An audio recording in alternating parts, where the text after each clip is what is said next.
गुरुर्ब्रह्मा गुरुर्विष्णुः गुरुदेवो महेश्वरः गुरुसाक्षात् परब्रह्म तस्मै श्रीगुरवे नमः। अगजानन पद्मार्कं गजाननमहर्निशम् अनेकदं त्वं भक्तानां एकदं तमुपास्महे। यः कर्ता जगतां भर्ता संहर्ता महसां निधिः प्रणमामि तमादित्यं बहिरन्तस्तमोपहमो। यः कर्ता జగత్తు మొత్తానికి కర్త భగవంతుడు, సంహర్త అందరినీ సంరక్షించేసేవాడు కూడా ఆయనే, మహసాం నిధి అందరికీ నిధి కావాల్సినవన్నీ ఆయన దగ్గర ఉన్నాయి. మహసాం నిధి ప్రణమామి తమాదిత్యం, ఆ సూర్యభగవానుడికి నమస్కారం చేస్తున్నాం.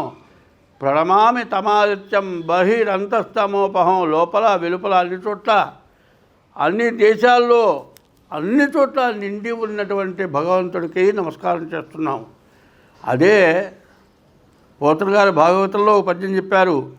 ఒక సూర్యుండు సమస్త జీవులకు తాను ఒక్కొక్కట చెప్తూ పోలిక చేదేముడు సర్వకాలము మహాలీలం నిజోత్పన్న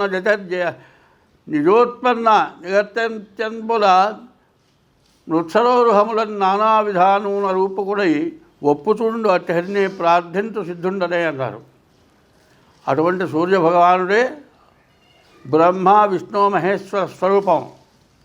మనకు మంచి చేసినా చెడు చేసినా ఆయన వల్లే జరుగుతుంది.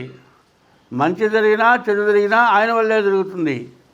అయితే మంచి జరగాలన్నా చెడు జరగాలన్నా ఏమిటయా అంటే కర్మమున బుట్టు జంతువు కర్మమునను వృద్ధుబంధు కర్మమే జనులకు దేవత, కర్మమే సుఖ దుఃఖములకు కారణం అధిప అన్నారు.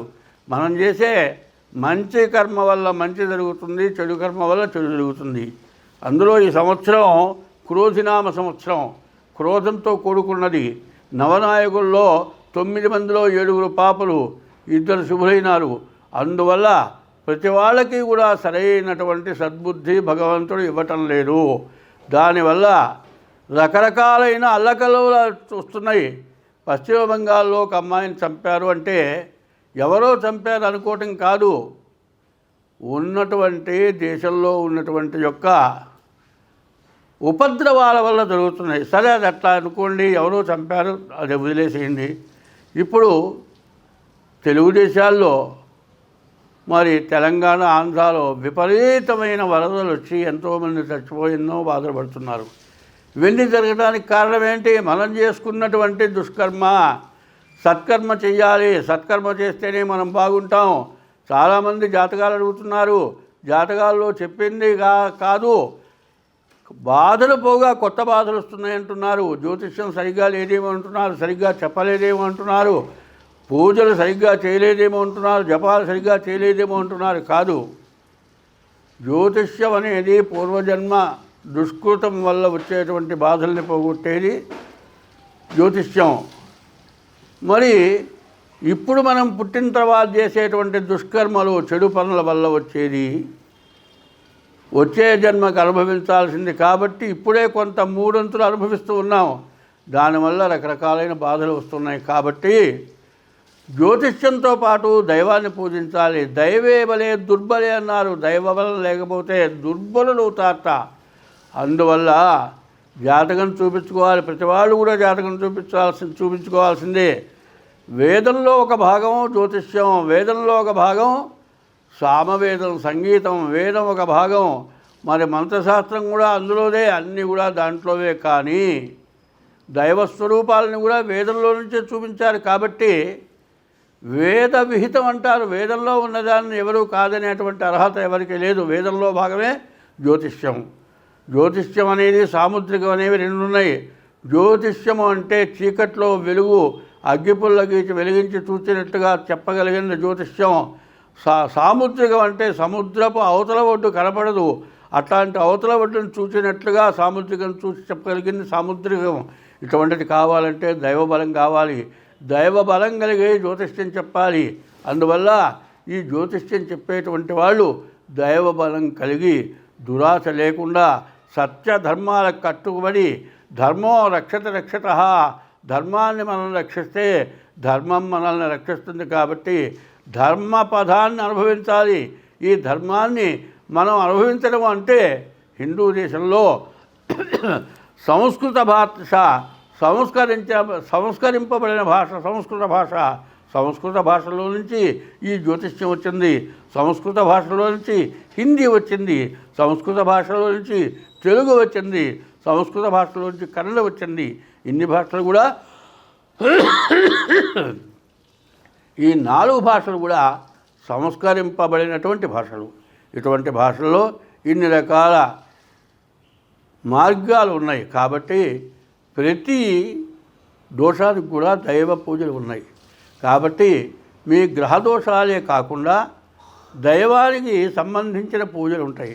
అటువంటి పూజలు ప్రతి నెలలో కూడా మా చేత చేయబడతాయి. కాబట్టి మీ జ్యోతిష్యం చూపించుకోవడమే కాక మీ జాతకంలో ఉన్న దోషానికి ఏ పూజ చేస్తే మీ దోషం పోతుంది అనేది తెలుసుకొని మీరు ఆ ద్వారా మీరు పూజలు చేసుకోవడం చాలా మంచిది. కాబట్టి ఇప్పుడు మేము చెప్పేది ఏమిటంటే మీరెవరైనా సరే డేట్ ఆఫ్ బర్త్ ఉంటే డేట్ ఆఫ్ బర్త్ చూపించుకోండి. అట్లా లేకపోతే హస్త సాముద్రికం చూపించుకోండి. హస్త సాముద్రికము మరి జ్యోతిష్యం ద్వారా మీ జాతకం చెప్పబడుతుంది. ఇట్లా కాక మీకు డేట్ ఆఫ్ బర్త్ లేకపోతే సాముద్రికం ద్వారా చెప్పబడుతుంది. మీకు ఇంకా ఎటువంటి సమస్యలు ఉన్నా కూడా క్యాన్సర్ వచ్చిన వాళ్ళకు కూడా మేము చేసిన పూజలతో మరి ఆ బాధలు పోయి క్యాన్సర్ నుంచి కూడా బయటపడ్డారు. కాబట్టి దైవ సంబంధమైన పూజలు చేయడం జరుగుతుంది. మరి ఈ సెప్టెంబర్ నెల 26వ తారీఖు అమృత మృత్యుంజయ మహాపాశుపదం అమృత మృత్యుంజయ మహాపాశుపదం అనేది చేస్తున్నాం.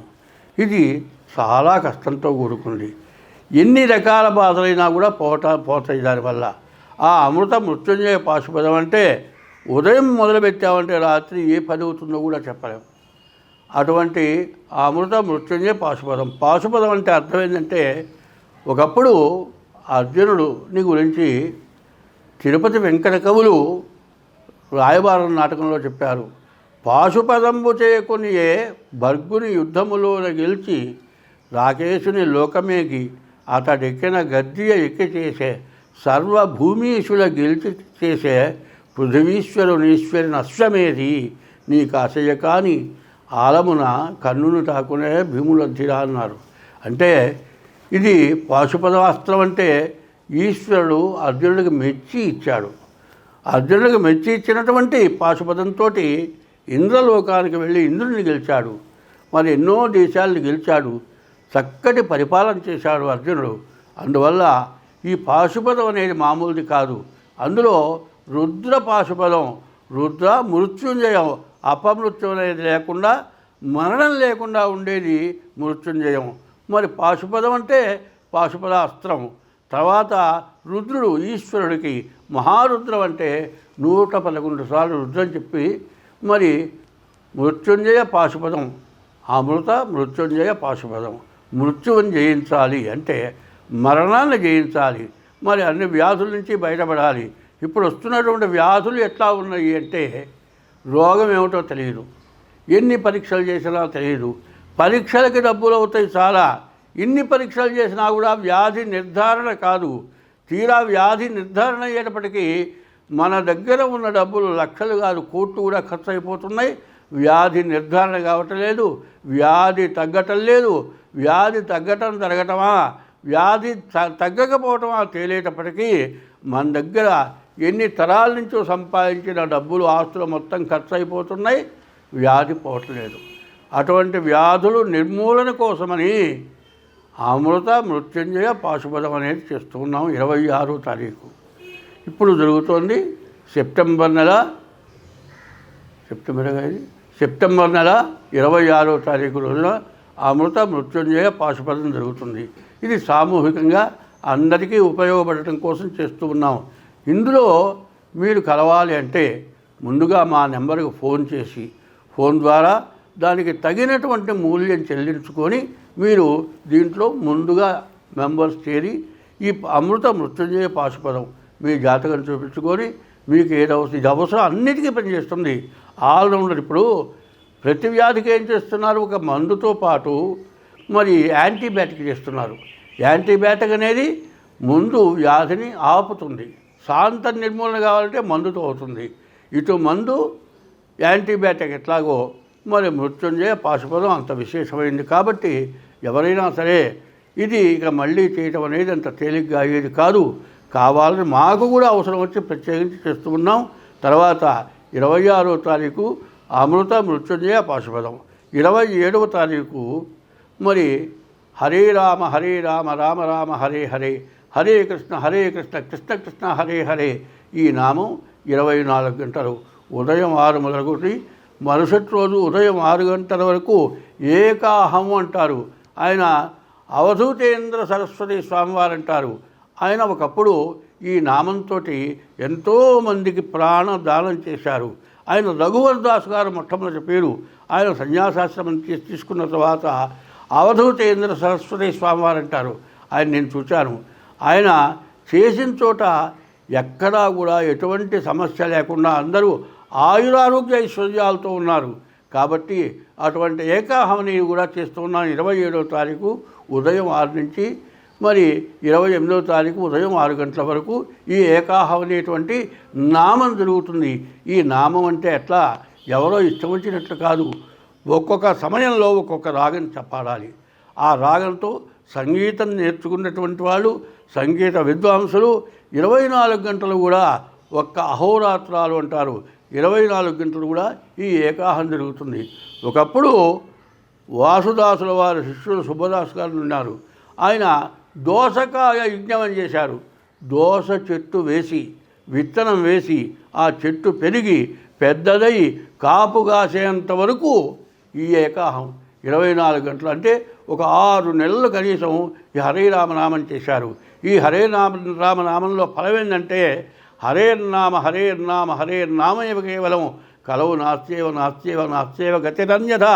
ఇక ఏదీ గతి లేదు, ఇది తప్పితే మార్గం లేదు, ఇక ఏది దేనివల్ల తగ్గదు అనేటువంటి దానికి ఈ మహామృత్యుంజయము హరేర్నామ సంకీర్తనము, దీనివల్ల ఎటువంటి వ్యాధులైనా నిర్మూలనవుతాయి, పాపం అంతా కూడా హరించిపోతుంది. స్వస్తి.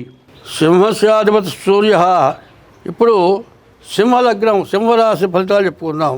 ఈ సింహరాశికి అధిపతి రవి బాగాలేడు, కేతువు బాగాలేడు, కుజుడు ఒక్కడు తప్పితే ఏ గ్రహం బాగాలేడు.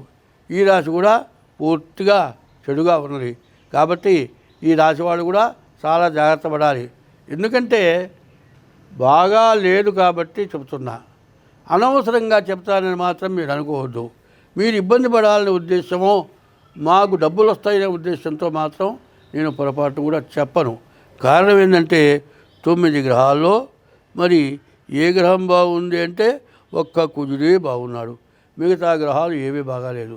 ఎందుకంటే 9 గ్రహాలు ఏమిటంటే చెప్తున్నా, 9 గ్రహాలు నవ నాయకులు, మరి తర్వాత నవరంధ్రాలు, నవధాన్యాలు.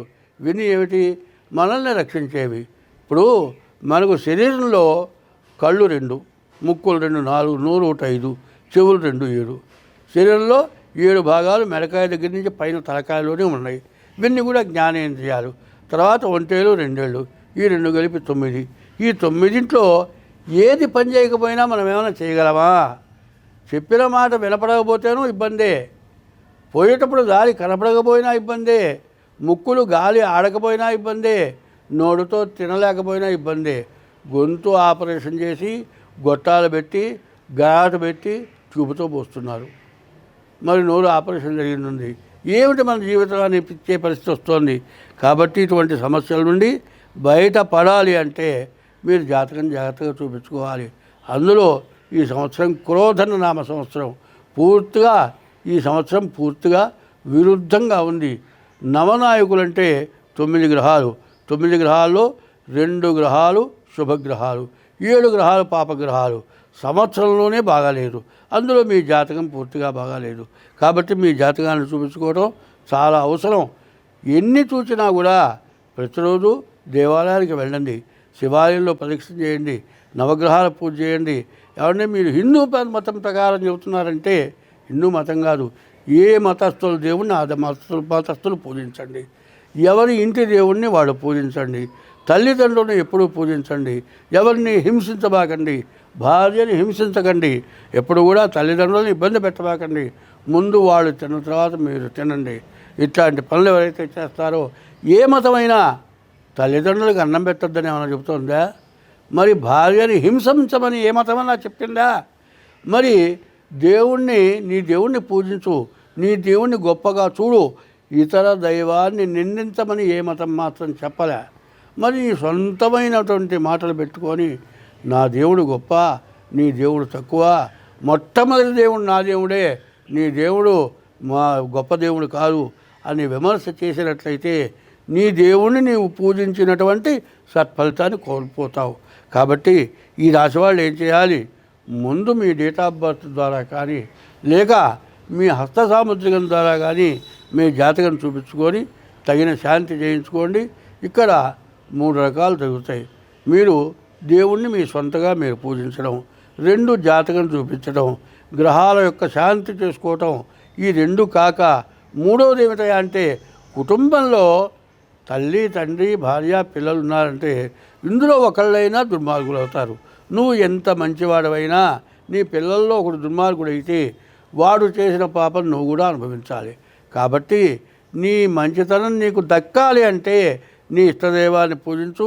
తర్వాత ఏ గ్రహానికి ఒక్కో గ్రహానికి ఒక్కొక్క దేవుడు ఉన్నాడు. ఆర్ద్ర నక్షత్రం వచ్చేప్పటికి శివుడు, మరి దీనికి వచ్చేప్పటికల్లా పుష్యముకి వచ్చేటప్పటికి గురువు, అట్లాగే మరి శ్రవణానికి వచ్చేప్పటికల్లా విష్ణుమూర్తి, ఇట్లా దేవతలు, మూలా నక్షత్రం అమ్మవారు, ఇట్లా ఒక్కొక్క రకం ఒక్కొక్క దేవుడు ఉన్నాడు. ఇట్లా ఒక్కొక్క దేవుడికి ఒక్కొక్క రకం గ్రహానికి ఒక్కొక్క దేవుడికి పూజ చేస్తాం. అటువంటి పూజల్లో మీరు పాల్గొనాలి అంటే మీ జాతక చక్రం వేయించుకొని మీకు ఏ రకంగా పూజలు చేయాలో అడిగితే దాని ప్రకారం మీకు తగిన ద్రవ్యం తీసుకొని మీ చేత ఆ పూజలు చేయిస్తాము. మీకు అన్ని విధాలా బాగుంటుంది. స్వస్తి.